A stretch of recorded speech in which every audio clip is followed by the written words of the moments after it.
साजिरी Patil Mumbai महानगरात taxi चालवायची. साजिरीची आई सतत आजारी असायची. तिला एक छोटा भाऊ होता, त्याचं नाव मयंक. तो शिक्षण घेत होता. ताईला आपल्यासाठी मेहनत करताना पाहून तो बोलला, ताई, मी मोठा झाल्यावर तुला टॅक्सी चालवू नाही देणार. मी चांगला अभ्यास करून एक दिवस मी क्लास 1 अधिकारी होईल, तेव्हा तुला आणि आईला कशाचीच कमी पडू देणार नाही. त्याचं बोलणं ऐकून साजिरी गोड हसली, पण मनात चालू होतं तिच्या, अजून खूप लहान आहे मयंक. तो मोठा होऊन जॉब करत तोपर्यंत मला टॅक्सी चालवून पैसे कमवायला हवेत. साजिरीच्या वडिलांची हार्ट अटॅकने डेथ झालेली खूप वर्षाआधी. तेव्हापासून साजिरीची आई घरकाम करायची. आईने मुलांना लहानाचं मोठं करण्यासाठी स्वतःच्या तब्येतीकडे लक्ष दिलं नाही. तब्येतीची काळजी न करता ती दिवसरात्र मेहनत करत राहिली, पण त्यामुळे तिची तब्येत बिघडली. ती आजारी पडली खूप. आता आईची अशी अवस्था होती की तिला दर महिन्याला जगण्यासाठी औषधं घ्यावी लागायची. डॉक्टरांनी तर सांगितलेलं, वेळेवर औषधं घ्या, आराम करा, असं नाही केलं तर तुमची तब्येत आणखीनच बिघडेल. म्हणून साजिरी आईला कोणतेच काम करू देत नव्हती. साजिरी घरातील सर्व काम करून मग टॅक्सी चालवायची. मयंकचा अभ्यास पण घ्यायची ती. त्याच महानगरीत असा व्यक्ती राहत होता, त्याला माणसांपेक्षा पैसा अधिक महत्त्वाचा वाटायचा. त्याचं नाव होतं सम्राट कुलकर्णी. 30 वर्षांच्या वयात असताना मेहनतीने करोडोचा बिझनेस उभा केला होता त्याने. मुंबईसारख्या शहरात त्याचा आलिशान बंगला होता. करोडोच्या गाड्या होत्या. खूप सारे लोक त्याच्या कंपनीमध्ये काम करत होते. बाहेरून बघणाऱ्याला त्याची लाईफ एकदम परफेक्ट वाटायची. पण खरं हे होतं की सम्राटजवळ सगळं काही होतं, पण जवळचे नातेवाईक, आपलं म्हणणारं असं कोणीच नव्हतं. तो लहान होता तेव्हा त्याचे आई-वडील कार ॲक्सिडेंटमध्ये जग सोडून गेले. त्यानंतर दूरच्या नातेवाईकांजवळ तो होता, पण त्या सगळ्यांनी त्याचा पैसा बघून त्याला सांभाळलं, पण त्याला त्यांच्या कुटुंबात सामावून कधीच नाही घेतलं, ना त्याच्यावर प्रेम केलं. अशाने तो एकटा पडत गेला. त्यामुळे त्याचं मन कठोर बनत गेलं. तो लहानापासूनच पाहत आलेला की लोक मतलबी असतात. प्रत्येकजण आपल्या स्वार्थाचाच विचार करतो, म्हणून त्याने कोणावरही भरोसा नाही करायचा कधीच, असं ठरवलेलं. त्याच्यासाठी पैसाच खूप मोठी ताकद होती. त्याचा समज झालेला, पैशातून आपण कोणालाही विकत घेऊ शकतो. आपल्याला हवंय तसं, हवंय त्याला आपण पैशाने झुकवू शकतो. त्याच्या कठोर स्वभावामुळे त्याच्या कंपनीतील संपूर्ण स्टाफ त्याला अतिशय घाबरायचा.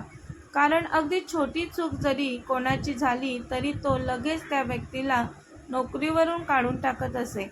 त्याचा राग नेहमी 7व्या आसमानावर असायचा. आज सम्राट त्याच्या लक्झरी कारमध्ये बसून बिझनेस मीटिंगसाठी निघालेला.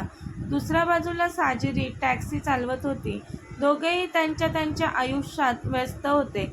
सम्राटला त्याच्या करोडोच्या संपत्तीचा अतिशय घमंड होता, तर साजिरी मेहनती आणि स्वाभिमानी होती. दोघांनाही या गोष्टींची जराशी भनक नव्हती की काहीच मिनिटात त्या दोघांची भेट होईल.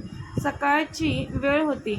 रस्त्यावर खूप गाड्या होत्या. अचानक साजिरीच्या टॅक्सीसमोर एक लहान मुलगा वेगाने सायकल चालवत आला. त्याला वाचवण्यासाठी साजिरीने टॅक्सीला जोरात ब्रेक लावला. त्याचवेळी मागून येणारी सम्राटची लक्झरी कार हलकी साजिरीच्या रिक्षाला धडकली. धडक एवढी मोठी नव्हती, पण सम्राटच्या लक्झरी कारला हलकी क्रॅश पडली. साजिरी लगेच टॅक्सीतून उतरली आणि घाबरून सम्राटला बोलली, सर, प्लीज माफ करा, मी मुद्दाम असं नाही केलं. समोरून अचानक छोटा मुलगा सायकल चालवत आला, म्हणून टॅक्सीला ब्रेक लावावा लागला मला. पण सम्राटने तिचं काहीच ऐकून नाही घेतलं. त्याने रागात कारचा दरवाजा इतक्या जोरात लावला की आजूबाजूला उभे असलेले लोकही अवाक होऊन त्या विचित्र माणसाकडे पाहत राहिले. तो आता पहिलं त्याच्या कारला निरखून पाहू लागला. नंतर त्याने साजिरीकडे पाहिलं. त्याच्या चेहऱ्यावर भयंकर राग दिसत होता. सम्राट आता रागाने बोलला, तुझ्यासारख्या मुलीला गाडी चालवण्याची परवानगी कोणी दिली? तुला माहिती तरी आहे का या कारची किंमत किती आहे ते? तरीही साजिरीने शांततेत बोलण्याचा प्रयत्न केला त्याच्यासोबत.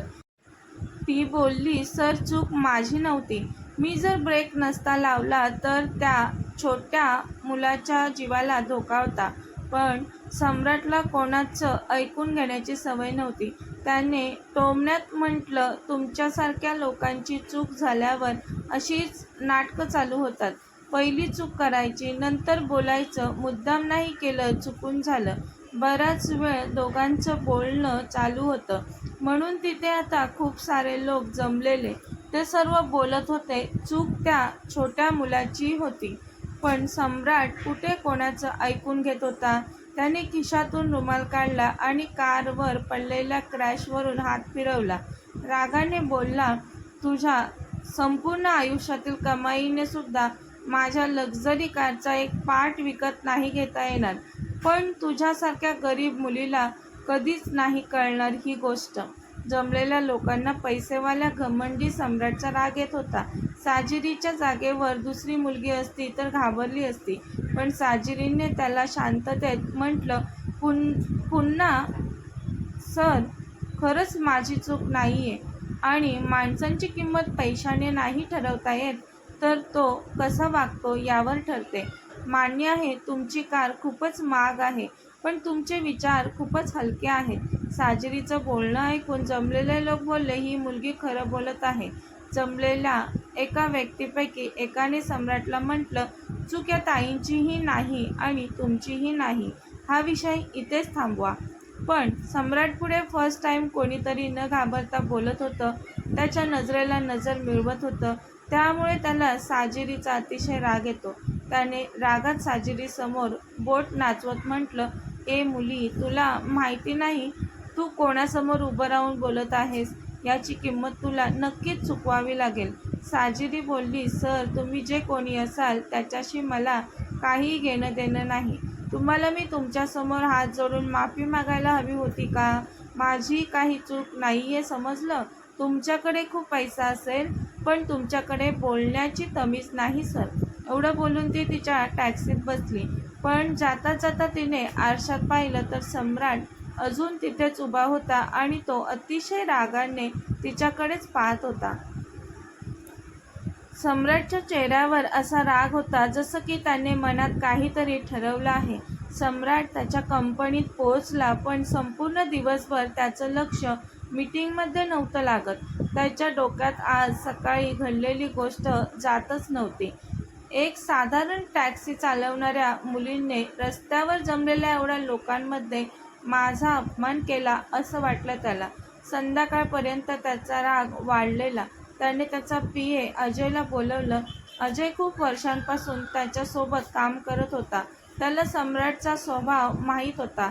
आता सम्राटला शांत पाहून त्याला कळलेलं, सम्राट सरांच्या डोक्यात नक्कीच काहीतरी भयंकर चालू आहे.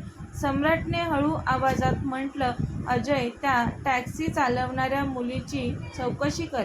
कुठे राहते ती? कोणत्या रस्त्याने जाते? तिच्याविषयी सर्व मला कळलं पाहिजे. अजय धारीट करून बोलला त्याला, सर, ती मुलगी तर खूपच साधारण आणि प्रामाणिक दिसत होती. हा विषय नका वाढवू, हेच चांगलं राहील. सम्राट नाही म्हणत रागाने टेबलवर हात आपटतो. तो बोलला, मी जे सांगितलं आहे तेच कर अजय. तिने माझ्यासमोर बोलण्याची हिंमत केली आहे. तिला मी एवढ्या सहजासहजी नाही सोडणार. इकडे साजिरीला या गोष्टीची थोडीही कल्पना नव्हती की तिच्या खरं बोलण्याचा तो सूर उगवेल. ती रोजच्यासारखी संध्याकाळपर्यंत मेहनत करत राहिली. येताना आईसाठी औषधं घेऊन आली. आईने तिला हलकं हसत म्हटलं, साजिरी आलीस? हो आई, साजिरी म्हटली. आई म्हटली, आज खूपच थकलेली दिसतेस साजिरी. तब्येत ठीक आहे ना तुझी? हो ग आई, मी ठीक आहे. बाहेर काय घडलं आहे का? टॅक्सी चालवताना आईने विचारलं. काही नाही ग आई, किती प्रश्न करशील. मला फ्रेश होऊ देत आता. तिने आईला काहीच नाही सांगितलं. तिला आईला उगाचच टेन्शन नव्हतं द्यायचं. रात्री एकत्र जेवायला बसल्यावर मयंक बोलला, ताई, माझी स्कूल फी भरायची आहे. ठीक आहे बोलली ती. मग मनात म्हटली, मला आता आणखी मेहनत करावी लागेल. दुसऱ्या दिवशी सकाळी तिने घरातील सर्व कामं उरकली आणि ती टॅक्सीत बसून कामाला लागली. इकडे दुसऱ्या दिवशी सुद्धा सम्राटचा राग शांत नव्हता झाला. त्याच्या डोक्यात सतत ती आणि तिचे ते शब्द येत होते. तुमच्याजवळ असेल अमाप पैसा, पण माणुसकी खूपच कमी आहे, बोललेली ती त्याला. सम्राटला स्वप्नात पण कधी वाटलं नव्हतं की एक साधारण मुलगी त्याच्यासमोर उभी राहून बोलण्याचं धारीत करीन ते. त्याचा अहंकार त्याला सुखासुखी बसू देत नव्हता. काहीच वेळात अजय त्याच्या केबिनमध्ये आला आणि बोलला, सर, त्या मुलीची सर्व इन्फॉर्मेशन मिळाली आहे. तिचं नाव साजिरी आहे.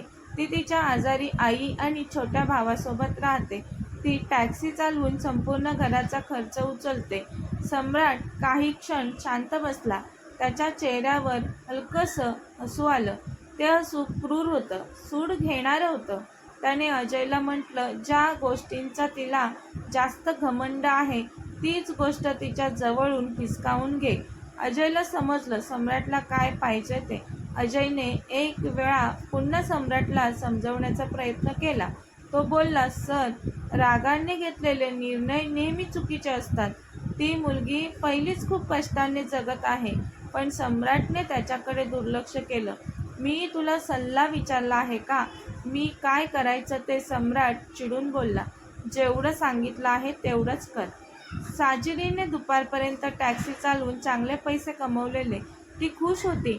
मयंकची फी भरण्याएवढे पैसे होते आता तिच्याजवळ. संध्याकाळची वेळ होती. साजिरी टॅक्सीतून उतरून चहाच्या टपरीजवळ आली. तिथली चहा साजिरीला आवडायची. तिने विचार केला, चहा पिऊन घरी जाईल. त्याचवेळी तिथे 2 व्यक्ती आले. ते टॅक्सीजवळ आले. साजिरी टॅक्सीत नाही ते पाहून ते टॅक्सीच्या काचा फोडू लागले. आवाज ऐकून साजिरी पळत टॅक्सीजवळ आली. टॅक्सीचा चकनाचूर करून टाकलेला त्या 2 व्यक्तींनी. तिने तिचे दोन्ही हात तोंडावर ठेवले. टॅक्सीची अवस्था पाहून पाय जणू गळले तिचे. टॅक्सीच्या जीवावर तिचं घर चालत होतं. तीच टॅक्सी तोडून फोडून टाकलेली आता त्या लोकांनी. अरे थांबा, तुम्ही का केलं असं? साजिरी विचारत होती त्यांना. तसे ते व्यक्ती तुरंत गाडीत बसून तिथून निघून गेले. साजिरी धक्क्याने टॅक्सीजवळ खाली बसली आणि रडू लागली. आजूबाजूचे लोक तिला समजवत होते, शांत करत होते. कोण म्हटलं पोलिसात तक्रार कर, तर कोण म्हटलं रोडच्या आजूबाजूला लावलेल्या कॅमेऱ्यात गाडी दिसेल कोणाची होती ते. चहावाल्या काकांनी म्हटलं, साजिरी, मला वाटतंय कोणीतरी मुद्दाम केलं हे.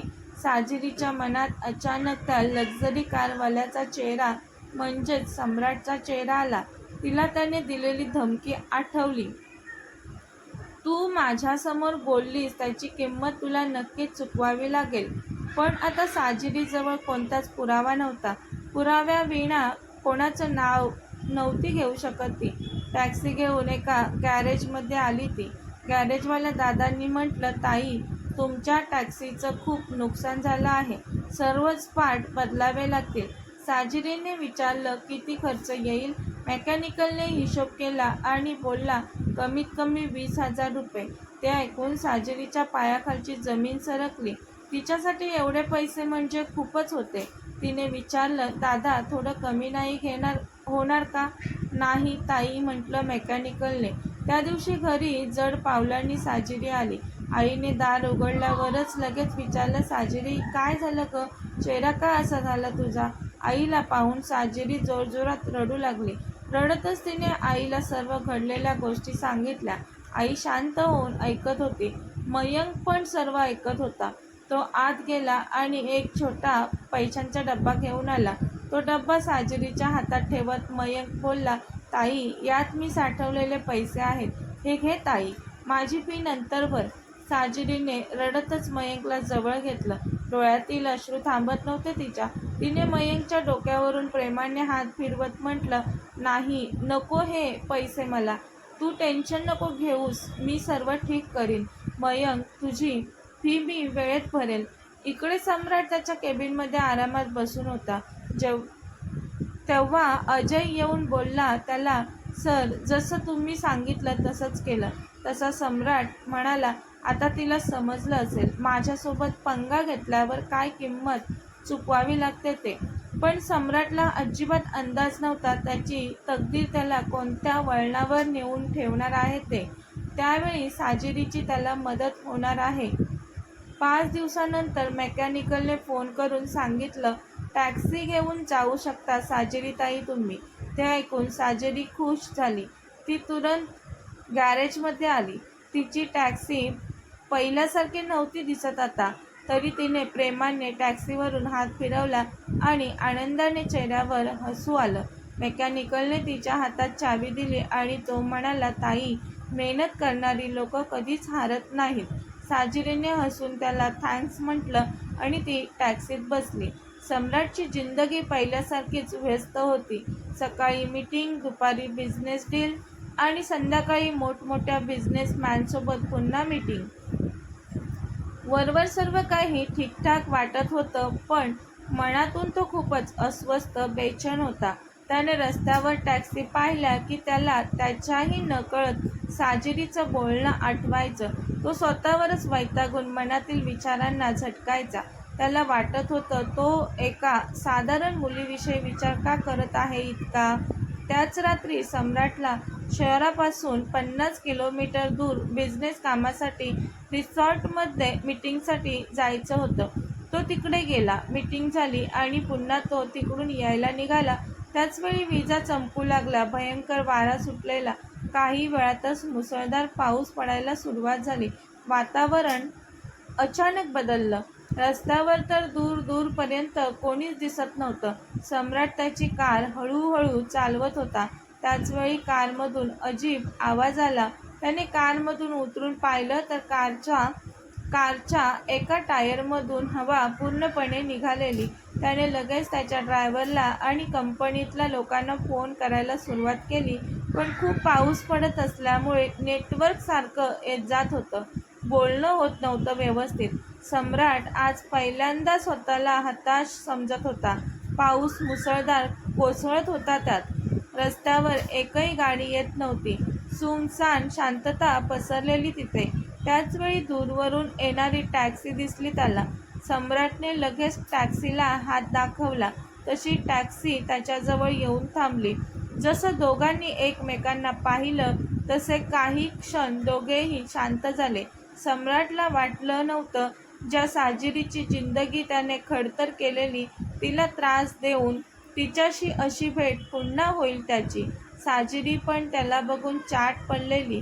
तिच्या मनात तिच्या टॅक्सीची अवस्था अजून तशीच होती. पण तिच्याकडे पुरावा नव्हता ते सगळं खरंच या माणसाने केलं होतं याचा. सम्राटने आता हळू आवाजात साजिरीला म्हटलं, माझी कार खराब झाली. तू मला शहरापर्यंत सोडशील का? साजिरी काही क्षण शांत बसली. तिच्या मनात काही प्रश्न होते. तिच्यासमोर तोच माणूस उभा होता ज्याने तिच्या स्वाभिमानाला दुखावलेलं, ज्याच्यामुळे तिला खूपच त्रास सहन करावा लागला होता.